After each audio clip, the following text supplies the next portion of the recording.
नमस्कार शिक्षक भाइयों और बहनों, आप सबका हमारे YouTube पर हार्दिक स्वागत है। आपको सबसे पहले नववर्ष की बधाई दूं। आप सबको नया वर्ष मंगलमय हो। वैसे ये 2020 तो हम सभी के लिए, क्या कहें, पूरी दुनिया के लिए खराब रहा, परंतु ईश्वर से प्रार्थना करते हैं कि 2021 हम सब के लिए मंगलकारी हो। अब आते हैं टॉपिक पर। इधर शिक्षण योजनाओं की काफ़ी डिमांड हो रही थी हमारे चैनल पर और समयाभाव के कारण मैं बना नहीं पा रही थी। इस बात का मुझे अफसोस है, परंतु मैंने आज प्रयास करके एक शिक्षण योजना तैयार की है और यह शिक्षण योजना कृषि विज्ञान की है, 6 क्लास की। टॉपिक है सिंचाई और सिंचाई के यंत्र। तो मैंने इसको बनाई है आप सबके लिए और उम्मीद करती हूँ कि आप लोग इसको देखेंगे और इसको अपने विभाग में और भी शिक्षक भाइयों और बहनों को शेयर करेंगे, अपने ग्रुप में शेयर करेंगे, ताकि और भी अधिक से अधिक लोग इससे लाभान्वित हो सकें। और इसको आप इसी रूप में प्रयोग कर सकते हैं अथवा इसके आधार पर कुछ संशोधनों के साथ अपनी इच्छा अनुसार नई शिक्षण योजना भी तैयार कर सकते हैं। तो अब आगे बढ़ते हैं और आपसे एक भी रिक्वेस्ट ये रिक्वेस्ट करना चाहेंगे कि यदि आपको किसी विषय की शिक्षण योजना चाहिए तो आप उसको लिखें।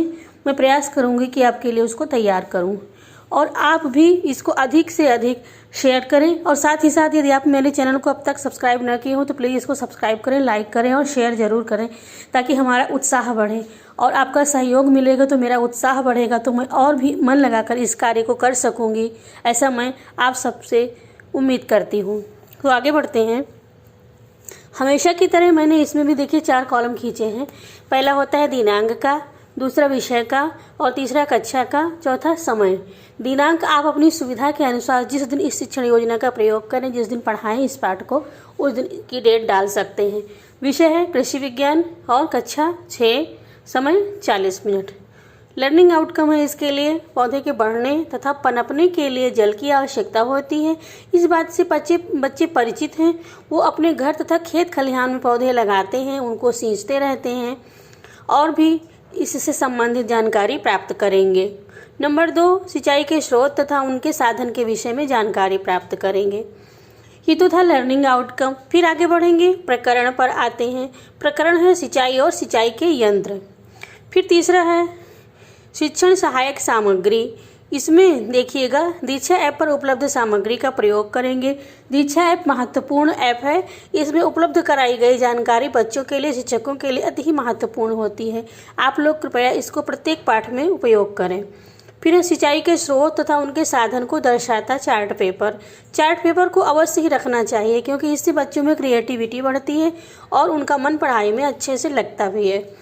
फिर है ढेकली का बनाया गया मॉडल। आपको भी मॉडल इस पाठ में जो भी दिए गए हैं यंत्र किसी का भी तैयार कर सकते हैं। हमने इसमें ढेकली का बताया है और उसको तैयार किया है। फिर है चौक, डस्टर, पाठ्यपुस्तक आदि। इसके बाद आते हैं शिक्षण अधिगम प्रक्रियाएं, गतिविधियां। गतिविधियां भी प्रत्येक शिक्षण योजना के लिए बहुत ही जरूरी होती हैं। गतिविधियों को कराने से बच्चों की एकाग्रता, रुचि बढ़ती है और उनको पाठ अच्छे से समझ में आता है, लर्निंग आउटकम भी प्राप्त होता है। तो इसमें देखिए 4 चरण हैं, 4 कॉलम हमने खींचे हैं 3 चरण हैं शिक्षण के और हमने इसमें 4 कॉलम खींचे हैं। पहला होता है क्रम संख्या का, दूसरा शिक्षण के चरण, तीसरा समय और चौथा है आकलन का तरीका। तो क्रम संख्या में शिक्षण के चरण क ख ग 3 होते हैं, तो उनका क ख ग अथवा 1 2 3 करके आप डाल सकते हैं। समय है 5 मिनट और समय जो होता है वो अनुमानित समय रखा जाता है। आकलन का तरीका होता है प्रश्नोत्तर और सहभागिता। शिक्षक प्रश्न पूछते हैं, बच्चे उत्तर देते हैं। इस प्रकार शिक्षक और बच्चों की सहभागिता बराबर बनी रहती है। अब आगे बढ़ते हैं। पहला चरण होता है शिक्षण का आरंभ। तो इसमें देखिए शिक्षिका बच्चों को व्यवस्थित ढंग से बैठाकर उनसे बातचीत आरंभ करती हैं। इस प्रकार शिक्षण कार्य को गति प्रदान होती है और गति प्राप्त करते हैं। समय बच्चों से शिक्षिका प्रश्न करती हैं। शिक्षिका बच्चों से पूछती हैं, जब हम सबको प्यास लगती है तो पानी पीते हैं और पौधों की पत्तियां मुरझाने लगती हैं तो हम क्या करते हैं, बताइए आप लोग। तो बच्चे बताते हैं, हम उनकी सिंचाई करते हैं। इस प्रकार बच्चे बहुत सही जानकारी देते हैं। शिक्षिका उनका उत्साहवर्धन के लिए कहती है, बहुत सही बताया बच्चों। यदि मृदा में जल की कमी हो तो पत्तियां मुरझाने लगती हैं और उनको इस दशा में पानी नहीं मिलता है तो मुरझा जाती हैं और उनका जीवित रह पाना कठिन हो जाता है। तो इस प्रकार शिक्षिका बताती हैं कि पौधों की उपयुक्त वृद्धि एवं विकास के लिए कृत्रिम रूप से जल देने की प्रक्रिया को सिंचाई कहते हैं। इस प्रकार बातचीत में ही शिक्षिका बच्चों को सिंचाई किसे कहते हैं इस प्रश्न का उत्तर बता देती हैं और बच्चों का एक प्रश्न भी तैयार हो जाता है। फिर आता है अगला चरण, इसको कहते हैं शिक्षण का मध्य।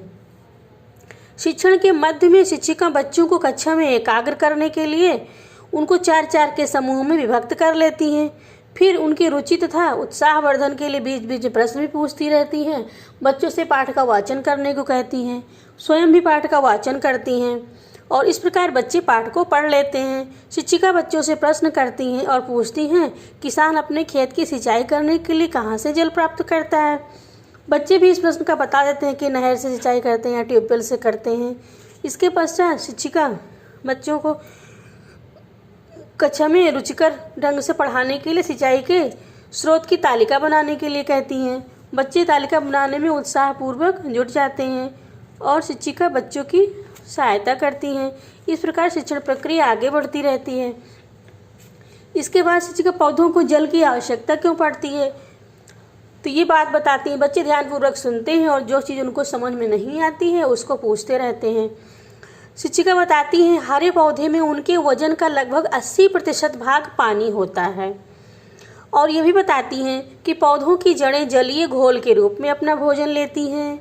तीसरी बात बताती हैं कि तेज़ धूप और गर्मी में लू से बचने के लिए आप अत्यधिक पानी पीते हैं, जबकि पौधों की पत्तियां वाष्पोत्सर्जन क्रिया द्वारा पानी को हवा में उड़ाती रहती हैं। इस प्रक्रिया द्वारा पौधे गर्मी से अपनी रक्षा करते हैं।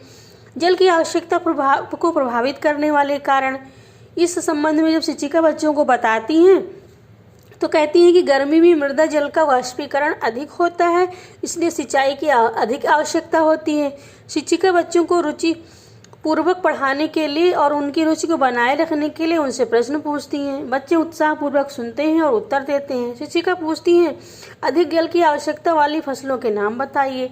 बच्चे बताते हैं धान, गेहूँ, आलू, गन्ना आदि। फिर इसके बाद शिक्षिका बताती हैं कि अरहर, चना, मसूर, अलसी, सरसों तथा कुसुम आदि में कम जल की आवश्यकता होती है। फिर सिंचाई के स्रोत के संबंध में बातचीत होती है। शिक्षिका समझाती हैं और बताती हैं कि तालाब, झील, नदी, नाले, झरने, कुआं और शहरों के गंदे नाले आदि सिंचाई के स्रोत हैं। फिर सिंचाई के साधन के संबंध में बातचीत होती है। बच्चे ध्यान से सुनते हैं और जो नहीं समझ पाते हैं उसको पूछते हैं। शिक्षिका बच्चों को सिंचाई के साधनों के विषय में बताती हैं बेड़ी, दौरी या दोगला, ढेकली, दोन, चरसा, मोटिया, पुर, रहट, चेन पंप, बलदेव बाल्टी, पेंच, यंत्र चालित पंप, ये सब सिंचाई के साधन हैं। इसके बाद तीसरा चरण आता है जिसको कहते हैं शिक्षण के अंत में। इसके लिए भी अनुमानित समय 5 मिनट माना जाता है। आकलन का तरीका प्रश्नोत्तर और सहभागिता रहती है। शिक्षिका बच्चों को 4-4 के समूह में विभक्त करके उनको पाठ का वाचन करने को कहती है। बच्चों ने पाठ को एक बार पढ़ा है और समझ लिया है, इसलिए उनको पढ़ने में बहुत मज़ा आता है और आनंदपूर्वक उसको वाचन करते हैं उसका। फिर बच्चों की रुचि को कक्षा में जागृत करने के लिए शिक्षिका उनको ढेकली का चित्र बनाने को कहती है। बच्चे रुचिपूर्वक ढेकली का चित्र बनाते हैं क्योंकि उनको कला में रुचि है, ड्राइंग में बहुत मज़ा आता है। फिर इसके बाद आता है गृह कार्य का चरण। गृह कार्य में शिक्षिका बच्चों को कुछ प्रश्न देती हैं और उनका उत्तर लिखने को कहती हैं। शिक्षिका कहती है कम वर्षा तथा अधिक वर्षा वाली फसलों के नाम लिख कर लाना है। दूसरा प्रश्न है पौधों को जल की आवश्यकता क्यों पड़ती है। तीसरा प्रश्न है सिंचाई के स्रोत क्या हैं। इसके बाद आता है स्व आकलन। कक्षा शिक्षण के उपरांत जब शिक्षिका स्व आकलन करती हैं तो इस निष्कर्ष पर आती हैं कि बच्चों ने पाठ को भली प्रकार से समझ लिया है। इसके बाद आता है चरण आगामी कार्य योजना का। शिक्षिका आगामी कार्य योजना के संबंध में जब विचार विमर्श करती हैं तो पाती हैं कि उनको अगले पाठ की कार्य योजना को तैयार करना है। आगामी पाठ फसलों की सुरक्षा के पोषण को भी उसकी योजना को तैयार करते हैं और बच्चे के गृह कार्य को जांचना है।